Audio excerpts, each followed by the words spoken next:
Ang Pasko ay isang panahon ng pag-ibig, pag-asa at pagkakaisa. Ito ay isang panahon para sa pamilya at mga kaibigan na magkakasama at ipagdiwang ang kapanganakan ni Jesus. Narito ang ilang mga aral at puntos ng Pasko. Una, pag-ibig at pagpapatawad, love and forgiveness.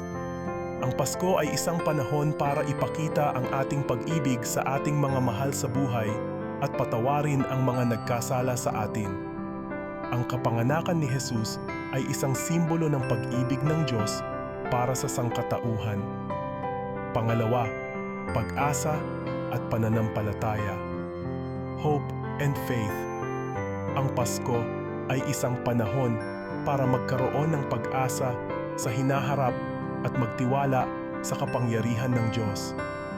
Ang kapanganakan ni Jesus ay nagbigay ng pag-asa sa sangkatauhan na mayroong bagong simula at bagong buhay. Pangatlo, pagkakaisa at pagtutulungan, unity and cooperation. Ang Pasko ay isang panahon para magkaisa at magtulungan ang bawat isa. Ang kapanganakan ni Jesus ay isang simbolo ng pagkakaisa at pagtutulungan ng Diyos at ng sangkatauhan. Sa pagtatapos, mahalaga rin na tandaan na ang Pasko ay hindi lang tungkol sa mga regalo at pagkain.